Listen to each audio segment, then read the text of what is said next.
అలాగే పొగాకు రైతులను చూస్తే, అలాగే ఇవాళ ఏదైతే మా నాయకుడు వైఎస్ జగన్మోహన్ రెడ్డి గారు ఏదో కడప జిల్లా రాయలసీమలో ఏదైతే అరటి తోటలు నష్టపోయినాయో ఆ రైతుల దగ్గరికి వెళ్లి పలకరించితే మళ్లీ ఏది ఇప్పుడు వరకు కూడా ఆ ఐటీ రైతులకు పంట నష్టం ఇచ్చే దాఖలాలు లేవు. అలాగే మా మా మా నాయకుడు వైఎస్ జగన్మోహన్ రెడ్డి గారు మిర్చి యార్డుకి వెళ్లి ఇలా మిర్చి రైతులు పలకరిస్తే ఏదో ఆ రోజు ఏదో పలకరించిన దాని మీద కేంద్ర ప్రభుత్వానికి ఒక ఉత్తరం రాసి ఇదిగో అయిపోతుంది అయ్యో అయిపోతుంది అంటున్నారు. కానీ ఆ రోజు నుంచి ఈ రోజు ఏమైందనేది రైతులకు చెప్పే పరిస్థితుల్లో ఈ ప్రభుత్వం లేదు.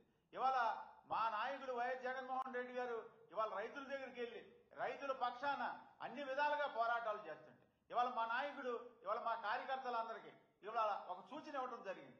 ఎక్కడైతే ఈ వరి ధాన్యం పంటలు నష్టపోతున్నారో ఆ రైతులందరికీ కూడా మీరు ధైర్యం చెప్పండి, ఆ రైతులకు తోడుగా మీరు పోరాటం చేయండి, ప్రతి గింజ కొనుగోలు చేసే విధంగా వైఎస్ఆర్ కాంగ్రెస్ పార్టీ కార్యకర్తలు పనిచేయండి అని ఇవాళ మా నాయకుడు సూచించడం జరిగింది. ఇవాళ మా నాయకుడు సూచిస్తే గానీ స్పర్శించే పరిస్థితుల్లో ఇవాళ ప్రభుత్వం లేదు. ఇవాళ దేశానికే వెన్నెముక రైతు, దేశానికి అన్నం పెట్టిన దాత అన్నదాత రైతు అని చెప్పే ఈ ప్రభుత్వం అసలు ఏం చేస్తుందనేది ఎవరికీ అర్థం కాని పరిస్థితుల్లో ఇవాళ ఉంది. ఇవాళ అకాల వర్షాల వల్ల ఇవాళ ధాన్యం తడిచిపోయి ఇవాళ కళ్ళాల మీద పెట్టుకుని అలాగే రోడ్ల మీద పెట్టుకుని అడిగి బరకాలు వేసుకుని ఆరిన తర్వాత అమ్ముకుందామంటే ఈ రైస్ మిల్లర్స్ అందరూ కూడా దళారీ వ్యవస్థ కింద చేరి 1200కి 1300కి కలిపి నోటికి ఏది వస్తుంది ఒక కూరగాయల మార్కెట్ లాగా చేసి దాన్ని రచ్చ కింద చేస్తున్నారు. అసలు యాగి కింద చేస్తుంటే అసలు ఈ ప్రభుత్వానికి నెమ్మక నీరెత్తినట్టు వెళ్ళి. ఎందుకనంటే గతంలో వైఎస్ జగన్మోహన్ రెడ్డి గారు ముఖ్యమంత్రిగా ఉన్నప్పుడు ఇలాంటి అకాల వర్షాలు అవి వచ్చినప్పుడు ఏదైతే కళ్ళాల మీద ఇవాళ రైతులు ఆరబెట్టుకున్న ధాన్యం ఉండి మళ్లీ రైతు ఆకాశాన్ని చూసి మళ్లీ ఎప్పుడు వర్షం వస్తుందో ఈ ధాన్యం రేటు ఏ విధంగా వస్తుందో అనే ఉద్దేశంతో ఉంటే అప్పుడు వైఎస్ జగన్మోహన్ రెడ్డి గారు ముఖ్యమంత్రిగా ఉన్నప్పుడు రైతు భరోసా కేంద్రాల ద్వారాగా ప్రతి గింజ కొనుగోలు చేసి ఏదైతే రంగుమారిన ధాన్యాన్ని కూడా కొనుగోలు చేసి ఇవాళ ఏదైతే ప్రభుత్వం ఏదైతే ధర పెట్టిందో ఎంఎస్పీల ద్వారాగా లేదా రైతు బంధు కేంద్రాల ద్వారాగా పంట నమోదు కార్యక్రమాలు చేయించి ప్రతి గింజ కొనుగోలు చేసి ఇవాళ ప్రతి జిల్లాలో ఒక ఐఏఎస్ ఆఫీసర్ను పెట్టి రోడ్డు మీద ఒక్క గింజ కూడా కనపడకూడదు, రైతుకు ప్రతి గింజ అయితే రంగుబారిన ధాన్యంతో సహా మొలకొచ్చిన ధాన్యంతో సహా కొని రైతుకి లబ్ధి చేసినటువంటి ఆనాటి ముఖ్యమంత్రి వైఎస్ జగన్మోహన్ రెడ్డి గారు. ఇవాళ పరిస్థితులు చూస్తే రైతు పట్ల ఎంత నీచంగా వ్యవహరిస్తున్నారంటే ఇవాళ మంత్రులు ఏమయ్యారు. ఇవాళ జగన్మోహన్ రెడ్డి గారు ముఖ్యమంత్రిగా ఉన్నప్పుడు ఒక మంత్రుల బృందాన్ని కానీ ఏ నియోజకవర్గంలో ఆ నియోజకవర్గాల్లో ఎమ్మెల్యేలు కానీ ప్రజాప్రతినిధులు కానీ జడ్పీటీసీలు కానీ అందరినీ కూడా రైతుల వద్దకు పంపించి రైతులు ఆధారపడొద్దు, ప్రభుత్వం మీకు అండగా ఉంటుంది, ప్రభుత్వం మిమ్మల్ని ఆదుకుంటుంది అని చెప్పేసి రకరకాలైనటువంటి ఫెసిలిటీస్ ఇచ్చి ఆదుకున్నటువంటి ప్రభుత్వం వైఎస్ జగన్మోహన్ రెడ్డి గారు ముఖ్యమంత్రిగా ఉన్నప్పుడు ఇవాళ పరిస్థితి ఏమవుతుంది? ఇవాళ వరకు ఇవాళ ఆక్వా రంగాన్ని చూస్తే ఇవాళ క్రాప్ హాలిడే ఇచ్చే పరిస్థితుల్లో ఆక్వా రంగం ఉంది. ఆక్వా రంగానికి మీరేం చెప్పారు? Aqua zone non aqua zone సంబంధం లేకుండా యూనిట్ ధర రూపాయల సబ్సిడీ ఇస్తామని చెప్పారు. మీరు 2019లో మీరు ముఖ్యమంత్రి అయినప్పుడు 2014లో మీరు ముఖ్యమంత్రి అయ్యి 19లో మీరు అయిపోయే టైంకి మీరు ఇలాగే చెప్పి 6 నెలల ముందు అన్ని వారికి రూపాయలు 2 రూపాయలు యూనిట్ ధరకు ఇస్తానని చెప్పి 6 నెలల నుంచి 6 నెలలకు ఎగ్గొడితే 340 కోట్లు డిస్కంలకి వైఎస్ జగన్మోహన్ రెడ్డి గారు ముఖ్యమంత్రి అవగానే కట్టిన దాఖలాలు ఉన్నాయి. మీరు అన్ని చెప్తారు కానీ అవి గాల్లోనే వదిలేస్తారు. వైఎస్ జగన్మోహన్ రెడ్డి గారు ముఖ్యమంత్రిగా ఉన్నప్పుడు ఇవాళ మీరు వదిలేసిన బాకీలన్నీ కూడా ఈ యొక్క రైతు భరోసాల కేంద్రాల ద్వారాగా ఇవాళ రైతులకు అండగా నిలిచినటువంటి వైఎస్ జగన్మోహన్ రెడ్డి గారు ఇవాళ ఆక్వా రంగానికి వస్తే మీరు aqua zone non aqua zone సంబంధం లేకుండా మీరు రూపాయల సబ్సిడీ ఇస్తా అన్నారు. ఇవాటి వరకు మీరు ఒక పైసా సబ్సిడీ ఇచ్చిన పాపాన పోలేదు. ఇవాళ మళ్ళీ మీరు పెద్ద పెద్ద మాటలు చెప్తారు.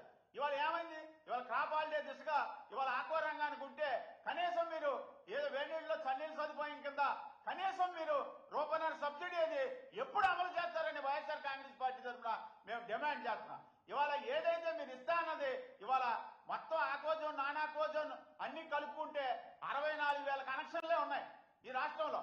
కానీ వైఎస్ జగన్మోహన్ రెడ్డి గారు ముఖ్యమంత్రిగా ఉన్నప్పుడు ఆక్వాకల్చర్ డెవలప్మెంట్ అథారిటీని పెట్టి ఇవాళ ఏదైతే సర్వీస్ కనెక్షన్లు 64,000 కనెక్షన్లు ఉన్నాయో ఆక్వా జోన్ పరిధిలోకి 54,000 కనెక్షన్లు తీసుకొచ్చి 3,640 కోట్లు ఇవాళ 5 సంవత్సరాల్లో సబ్సిడీ ఇవ్వడం జరిగింది. ఇవాళ ఇంకా ఉన్నది మిగిలింది ఎంత అంటే 10,000 కనెక్షన్స్. 10,000 కనెక్షన్కి ఎంత బడ్జెట్ అవుతుందండి? ఇప్పుడు ఇవన్నీ మీరు ఆక్వా రంగానికి ఏం చేశారో మీరు అంటున్నారు. ఏం చేయలేదని మేము అడుగుతున్నాం. మేమేం చేయలేదని మేము అడుగుతున్నాం సూటిగా.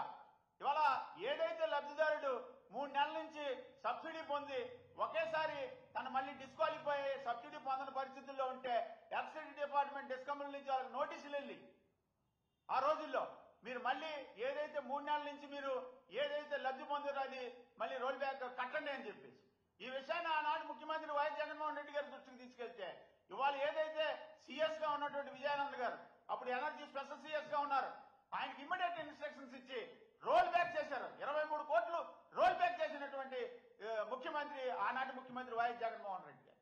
ఇవాళ మీరు ఆక్వా రంగానికి ఏం చేశారని అడుగుతున్నా. అలాగే ఆక్వా రంగం చూస్తే కుదేలైపోయింది. దాని మీద ఒక నిర్ణయం తీసుకునే అవకాశం లేదు. ఇవాళ వైఎస్ జగన్మోహన్ రెడ్డి గారు ముఖ్యమంత్రి ఉన్నప్పుడు ఇవాళ ప్రతి గింజ ధాన్యం కొనుగోలు చేయడం జరిగింది. ఇలాగే మామిడి రైతులు ఎవరు ఉన్నారో కృషి విజ్ఞాన కేంద్రాల ద్వారాగా వాటిని గిచ్చి చేసి యుఎస్ కానీ ఇవాళ యూరోప్ కంట్రీస్ కానీ ఎక్స్పోర్ట్ చేయడం జరిగింది. ఇవాళ మామిడి రైతులు వాడి పంట అంతా నాశనం అయిపోయి నేలపాలు అవుతే వాళ్ళకి అసలు వారి గిట్టుబాటు ధర లేకపోయినా సరే వారికి మనం ఆదుకునే పరిస్థితి ఏం చేశారని చెప్పేసి వైఎస్ఆర్ కాంగ్రెస్ పార్టీ తరఫున అడుగుతున్నాం. అలాగే పొగాకు రైతులకు మీరు ఏం చేశారని వైఎస్ఆర్ కాంగ్రెస్ పార్టీ తరఫున అడుగుతున్నాం. అలాగే కోకో రైతులు ఇవాళ కోకో రైతుల పరిస్థితి దయనీయమైన పరిస్థితుల్లో ఉంటే ఈ ప్రభుత్వం ఏం చేస్తుందని చెప్పేసి వైఎస్ఆర్ కాంగ్రెస్ పార్టీ తరఫున అడుగుతున్నాం. అలాగే వరి ధాన్యం రైతుల్ని మోసం చేసి మిల్లర్స్ అందరూ కలిసి 1200కి 1300కి నానా యాగి చేసి కొని ఇవాళ సంచులుంటే సరుకుంటే సంచులుంటే ఈ యొక్క మిల్లర్స్ అందరూ కూడా ఏకమై ఇవాళ ధాన్యం కొనుగోలు చేసే ప్రయత్నం లేదు. మీరు పంట నమోదు కార్యక్రమం చేయలేదా? కేవైసీ నుంచి చేశారు కదా. చేసినప్పుడు ఎంత అంచనా పంట వస్తుందని మీరు తెలీదా? ఇవాళ రైతు పండించిన పంట ఎక్కువ పంట వచ్చిందని రైతు సంతోషపడుతుంటే ప్రభుత్వం బాధపడుతున్నట్టు కనపడుతుంది. అంటే రైతు పండించిన పంట ఎక్కువ పంట రావడం వల్ల ఈ ప్రభుత్వానికి బాధ కళ్ళంటూ నీళ్ళు వస్తున్నట్టు కలుగుతుంది. ఎక్కువ పంట పండిందని చెప్పి రైతు కళ్ళల్లో ఆనందం కనపడుతుంటే ఈ ప్రభుత్వానికి కన్నీరు కారుతా ఉన్నది, బాధపడతా ఉన్నది. అంటే పండించిన పంటకి ధర ఇవ్వలేని ప్రభుత్వం మీ ప్రభుత్వం ఉందా లేదా? వైఎస్ఆర్ కాంగ్రెస్ పార్టీ తరఫున ఒకటే డిమాండ్ చేస్తున్నాం. కోకో రైతులకు కానీ పొగాకు రైతులకు కానీ అలాగే మామిడి రైతులకు కానీ అలాగే వివిధ పంటలు ఏదైతే పండిస్తున్నారో ప్రతి రైతు తరఫున వైఎస్ఆర్ కాంగ్రెస్ పార్టీ తరఫున మేము డిమాండ్ చేస్తున్నాం. రైతులకు తక్షణమే నష్టపరిహారం ఇవ్వాలి, ఆక్వా రైతుల్ని ఆదుకోవాలి. లేని పక్షంలో వైఎస్ జగన్మోహన్ రెడ్డి గారి నిర్ణయం మేరకు ఈ రాష్ట్రంలో ప్రతి జిల్లాలో ప్రతి మండలంలో ఆందోళన కార్యక్రమం చేస్తాం. రైతులకు అండగా వైఎస్ఆర్ కాంగ్రెస్ పార్టీ ఉంటది. రైతులు ధైర్యంగా ఉండాలని మీ వెంట వైఎస్ఆర్ కాంగ్రెస్ పార్టీ అధ్యక్షుడు వైఎస్ జగన్మోహన్ రెడ్డి గారు ఉన్నారని మీరందరూ ధైర్యంగా ఉండాలని వైఎస్ఆర్ కాంగ్రెస్ పార్టీ తరఫున మీ అందరికీ కూడా తెలియజేసుకుంటున్నాను.